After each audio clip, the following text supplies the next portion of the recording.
249 రోజు దేవుని యొక్క వాక్యాన్ని చదువుకుందాం. హోషేయ గ్రంథము 12వ అధ్యాయము. ఎఫ్రాయిము గాలిని మేయుచున్నాడు, తూర్పు గాలిని వెంటాడుచున్నాడు. మానక దినమెల్లా అబద్ధమాడుచు బలాత్కారము చేయుచున్నాడు. జనులు అశ్షూరీయులతో సంధి చేసెదరు, ఐగుప్తునకు తైలము పంపించెదరు. యూదా వారి మీద యెహోవాకు వ్యాజ్యము పుట్టెను. యాకోబు సంతతి వారి ప్రవర్తనను బట్టి ఆయన వారిని శిక్షించును. వారి క్రియలను బట్టి వారికి ప్రతీకారము చేయును. తల్లి గర్భమందు యాకోబు తన సహోదరుని మడిమెను పట్టుకొనెను. మగసిరి గలవాడై అతడు దేవునితో పోరాడెను. అతడు దూతతో పోరాడి జయముందెను. అతడు కన్నీరు విడిచి అతని బతిమాలెను. బేతేలులో ఆయన అతనికి ప్రత్యక్షమాయెను. అక్కడ ఆయన మనతో మాటలాడెను. యెహోవా అని, సైన్యములకు అధిపతియగు యెహోవా అని ఆయనకు జ్ఞాపకార్థ నామము. కాబట్టి నీవు నీ దేవుని తట్టు తిరుగవలెను. కనికరమును న్యాయమును అనుసరించుచు ఎడతెగక నీ దేవుని యందు నమ్మిక నుంచుము. ఎఫ్రాయిము వారు కనానీయుల వర్తకుల వంటి వారై అన్యాయపు త్రాసును వాడుక చేసెదరు. బాధ పెట్టవలనన్న కోరిక వారికి కలదు. నేను ఐశ్వర్యవంతుడనైతిని, నాకు బహు ఆస్తి దొరికెను. నా కష్టార్జితంలో దేనిని బట్టియు శిక్షకు తగిన పాపము నాలోనున్నట్టు ఎవరునూ కనపరచలేరని ఎఫ్రాయిము అనుకొనుచున్నాడు. అయితే ఐగుప్తు దేశంలో నుండి మీరు వచ్చినది మొదలుకొని యెహోవానగు నేనే మీకు దేవుడను. నియామక దినములలో మీరు డేరాలలో కాపురమున్నట్లు నేనికను మిమ్మును డేరాలలో నివసింపజేతును. ప్రవక్తలతో నేను మాటలాడియున్నాను. విస్తారమైన దర్శనములను నేనిచ్చియున్నాను. ఉపమాన రీతిగా అనేక పర్యాయములు ప్రవక్తల ద్వారా మాటలాడియున్నాను. నిజముగా గిలాదు చెడ్డది, అచ్చటివి వ్యర్థములు.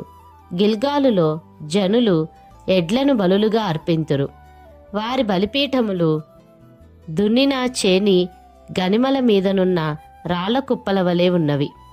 యాకోబు తప్పించుకొని సిరియా దేశంలోనికి పోయెను. భార్య కావలనని ఇశ్రాయేలు కొలువు చేసెను. భార్య కావలనని అతడు గొర్రెలు కాచెను. ఒక ప్రవక్త ద్వారా యెహోవా ఇశ్రాయేలీలను ఐగుప్తు దేశంలో నుండి రప్పించెను. ప్రవక్త ద్వారా వారిని కాపాడెను. ఎఫ్రాయిము బహుఘోరమైన కోపము పుట్టించెను గనుక అతనిని ఏలినవాడు అతడు చేసిన నరహత్యకై అతని మీద నేరము మోపును. అతడు పరులకు అవమానము కలుగజేసినందుకై నేనతని అవమానపరుతును. హోషేయ గ్రంథము 13వ అధ్యాయము. ఎఫ్రాయిము మాట్లాడినప్పుడు భయము కలిగెను. అతడు ఇశ్రాయేలు వారిలో తన్ను గొప్ప చేసుకొనెను. తరువాత బయలుదేవతను బట్టి అపరాధి అయి అతడు నాశనమొందెను. ఇప్పుడు వారు పాపము పెంపు చేయుదురు. తమకు తోచినట్టు వెండితో విగ్రహములను పోతపోయిదురు. అదంతయు పనివారు చేయు పనియే. వాటికి బలులను అర్పించువారు దూడలను ముద్దు పెట్టుకొనుడని చెప్పుదురు. కాబట్టి వారు ఉదయమున కనబడు మేఘము వలెను, పెందలకడ గతించు ప్రాతకాలపు మంచువలే నుందురు. కళ్ళంలో నుండి గాలి ఎగురుగొట్టు పొట్టువలెను, కిటికీలో గుండా పోవు పొగవలే నుందురు. మీరు ఐగుప్తు దేశంలో నుండి వచ్చినది మొదలుకొని యెహోవానగు నేనే మీ దేవుడను. నన్ను తప్ప నీవు ఏ దేవునిని ఎరుగవు. నేను తప్ప రక్షకుడునూ లేడు. మహా ఎండకు కాలిన అరణ్యంలో నిన్ను స్నేహించిన వాడను నేనే. తరువాత వారికి మేత దొరకగా వారు తిని తృప్తి పొందిరి. తృప్తి పొంది గర్వించి నన్ను మరచిరి. కాబట్టి నేను వారికి సింహము వంటి వాడనైతిని. చిరుతపులి మార్గమున పొంచియున్నట్లు నేను వారిని పట్టుకొన పొంచియుందును. పిల్లలు పోయిన ఎలుగుబంటి ఒకని మీద పడునట్లు నేను వారి మీద పడి వారి రొమ్మును చీల్చివేయుదును. ఆడు సింహము ఒకని మృంగివేయునట్లు వారిని మృంగివేతును. దుష్టమృగములు వారిని చీల్చివేయును. ఇశ్రాయేలు, నీ సహాయకర్తనగు నాకు నీవు విరోధివై నిన్ను నీవే నిర్మూలము చేసుకొనుచున్నావు. నీ పట్టణములలో దేని అందును నీకు సహాయము చేయకుండా నీ రాజు ఏమాయను? రాజును అధిపతులను నా మీద నియమించుమని నీవు మనవి చేసుకొంటివి గదా, నీ అధిపతులు ఏమైరి? కాగా కోపము తెచ్చుకొని నీకు రాజును నియమించితిని. క్రోధము కలిగి అతని కొట్టివేయుచున్నాను. ఎఫ్రాయిము దోషము నా యొద్ద ఉంచబడి ఉన్నది, అతని పాపము భద్రము చేయబడి ఉన్నది. ప్రసూతి వేదనలు కలిగినట్టుగా అతనికి వేదన పుట్టును. పిల్ల పుట్టు సమయమున బయటికి రాని శిశువైనట్టుగా అతడు బుద్ధి లేని వాడై వృద్ధికి రాడు. అయినను పాతాళ వశంలో నుండి నేను వారిని విమోచింతును, మృత్యువు నుండి వారిని రక్షింతును. ఓ మరణమా, నీ విజయమెక్కడా? ఓ మరణమా, నీ ముల్లెక్కడా? పశ్చాత్తాపము నాకు పుట్టదు. నిజముగా ఎఫ్రాయిము తన సహోదరులలో ఫలాభివృద్ధి నొందును.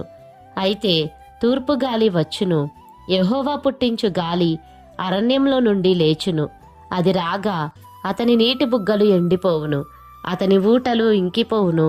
అతని ధననిధులను, అతనికి ప్రియమైన వస్తువులన్నిటినీ శత్రువు కొల్లపెట్టును.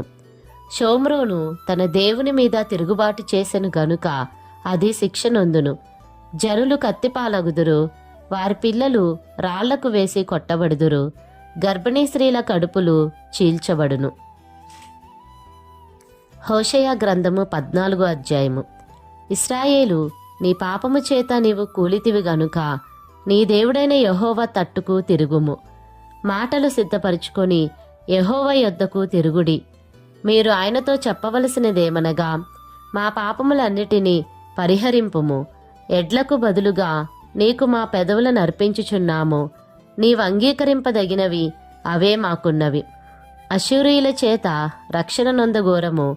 మేమికను గుర్రములను ఎక్కము. మీరే మాకు దేవుడని మేమిక మీదట మా చేతి పనితో చెప్పము. తండ్రి లేని వారి ఎడల వాత్సల్యము చూపువాడవు నీవే గదా. వారు విశ్వాసఘాతకులు కాకుండా నేను వారిని గుణపరచుదును. వారి మీదనున్న నా కోపము చల్లారెను, మనస్ఫూర్తిగా వారిని స్నేహింతును. చెట్టునకు మంచు ఉన్నట్లు నేనతని కుందును, తామర పుష్పము పెరుగునట్లు అతడి అభివృద్ధి నొందును. లెబానోను పర్వతము దాని వేళ్లు తన్నునట్లు వారు తమ వేళ్లు తన్నుదురు. అతని కొమ్మలు విశాలముగా పెరుగును, ఒలీవ చెట్టునకు కలిగినంత సౌందర్యము అతనికి కలుగును. లెబానోనుకున్నంత సువాసన అతనికుండును. అతని నీడయందు నివసించువారు మరలివత్తురు. ధాన్యము వలె వారు తిరిగి మొలుతురు, ద్రాక్ష చెట్టు వలె వారు వికసింతురు. లెబానోను ద్రాక్షరసము వాసన వలె వారు పరిమళింతురు. ఎఫ్రాయిము, బొమ్మలతో నాకిక నిమిత్తమేమి? నేనే ఆలకించుచున్నాను. నేనే ఎఫ్రాయిమును గూర్చి విచారణ చేయుచున్నాను. నేను చిగురుపెట్టు సరళవృక్షము వంటి వాడను, నా వలననే నీకు ఫలము కలుగును.